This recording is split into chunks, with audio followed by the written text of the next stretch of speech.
Imola's 2-day race weekend is going to be interesting. Hello, my name is Alex Does F1 Stuff and welcome to actually a fan suggested video. How well will a 2-day Formula 1 weekend run? So I've got to give thanks to a commenter.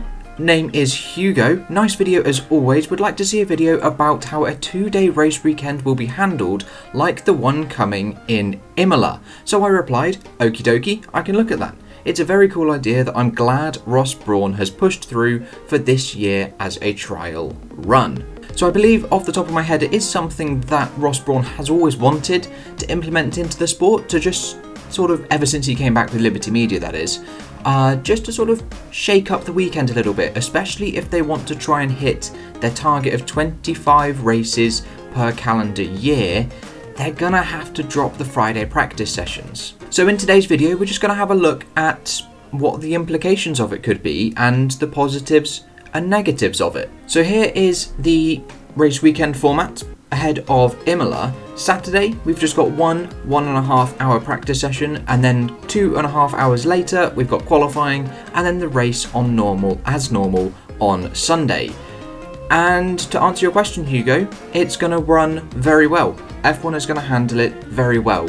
I'm going to twist the question slightly and sort of look at the impacts of it and if it will actually affect having less practice, having effectively 2.5 hours less practice as you don't have practice 1 or practice 2.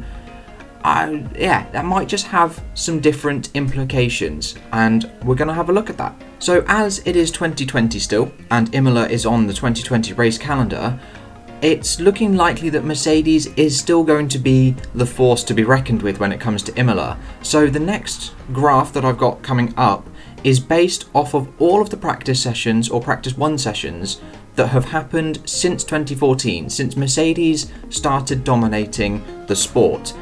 And it's quite convincing. They have led 78 of the 121 practice 1 sessions since 2014, Ferrari 20, Red Bull 19, and then Force India as it was then known, and Toro Rosso share 2. So why exactly is this sort of statistic important? It basically shows how quickly the teams hit the ground running when they get to a track. Practice 1, they don't know a great deal about that year or that year's car, for instance.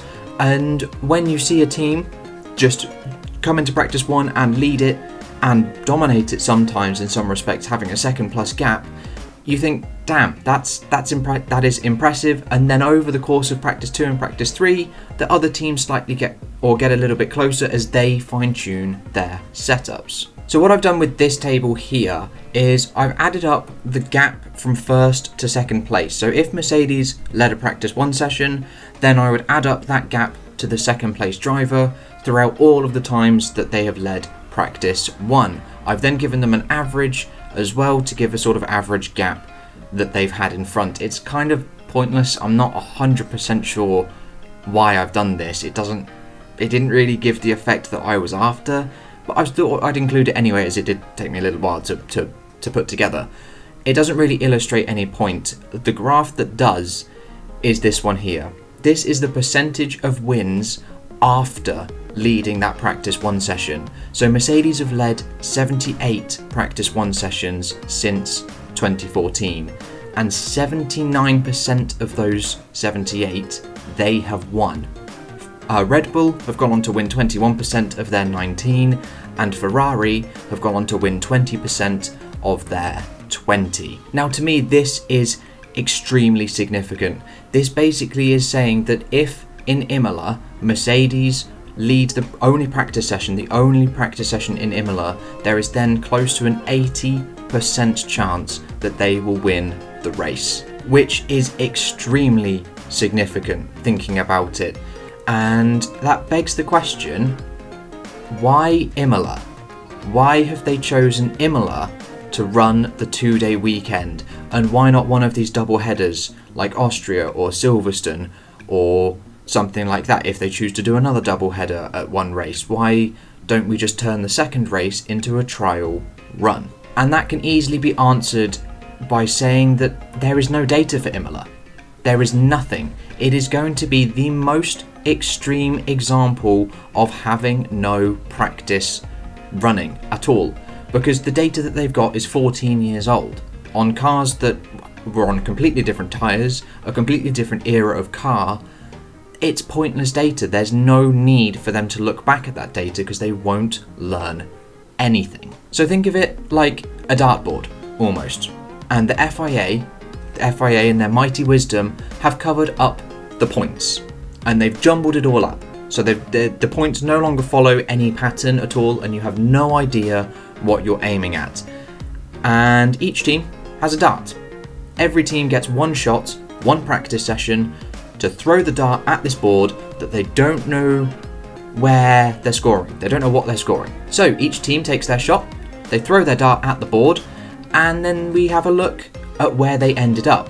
And the FIA will then reveal the points, and you will see that some people have missed and some people have got close to the bullseye. It's kind of going to be a bit like that. I hope that sort of makes sense. I'm not 100% sure if that's actually got across very well. So back to why Imola, if you didn't quite understand the darts analogy. The teams don't know anything. The teams know nothing. So you're going to go to Imola not knowing anything and try and set your car up in an hour and a half to extract the most out of qualifying in the next 2.5 hours and then the race the day after.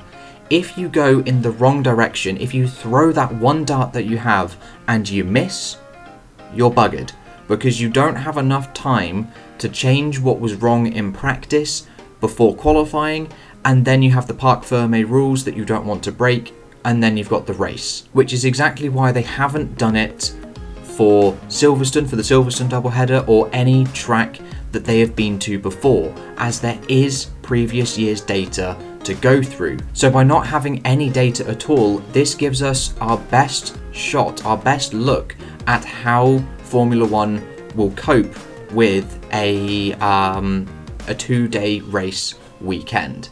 My main hope for this idea, for this 2-day weekend, is for it to come in 2022 for the brand new cars, the cars that teams know nothing about. There is no data for them. The tyres are different, the wheels are different, the aero is different. It is a different generation of cars. You can do all of the dynamo testing in the world, you can do all of the virtual testing in the world, but it is nothing compared to real life racing, to real life simulations. So in order to level the playing field, to stop Mercedes or to stop Red Bull or Ferrari or whoever will be dominating at that time, producing a car that is beautifully set up over 3 and a bit hours worth or 4 hours worth of practice running for the race, bring it in for this year. Because it will stop the likes of a Red Bull, if they're dominating, just setting up the car, hitting the ground hard, running, dominating practice 1, and whilst everyone else is playing catch up over that practice session, they are enhancing their race pace and pulling away over the whole weekend. And that is what we don't want. So introducing it into 2022, when the teams don't know any race performance about the cars, is going to be a plus. However, there is a small little downside. Looking at those previous statistics, Mercedes 78 practice sessions led and then 79% victory rate after leading practice 1. That is where we can fall into a hole. If we apply this rule, this 1-day practice only, and you do have a team that is in Mercedes' position and they are dominating the sport, they will hit the ground running and they will be able to set their car up well, and then everyone else won't have that extra 2.5 hours to catch up. And we could end up with a situation where Mercedes or any team, not just Mercedes, are even more dominant than they were before. And that is why it's going to be important to trial run this at Imola, where the teams have no data, there is nothing for them to gather, and in my personal opinion, they should have done this again at Portimao, another track where they know nothing, just to see the extremes of the teams not knowing anything, and then they can make a decision whether they implement it into 2022. As I do feel it could change the weekend, but it does run the risk of, if a team is still dominating, like Mercedes, or if Renault get it right, or if Ferrari get it right in 2022, we run the risk of a team that will just hit the ground running and stay at the top, giving no time to the other teams to catch up. And that is the end of this video. A nice fan suggested video. I really enjoyed that. I just wouldn't have thought at all to make this. So if you guys have any suggestions at all, could be literally anything F1 related, or I mean anything related, go for it. I will try and do my best to make a little video out of it. Again, also, if you have any questions about this, please feel free to just leave them in the comments, and I will do my best to respond to all of them in a sort of nice way. I'm open to lots of opinions and having a little chit chat about things. If you feel there's something I could have improved, again, please let me know. I'm always open to constructive criticism and just soaking everything up, as I know I'm not the best at video content creating, and I know that it is impossible to please everybody. But that is all I've got for you today, guys. I hope you have enjoyed that video there, and I will catch you in the next one with whatever and whenever I decide to make it. I'll see you guys then.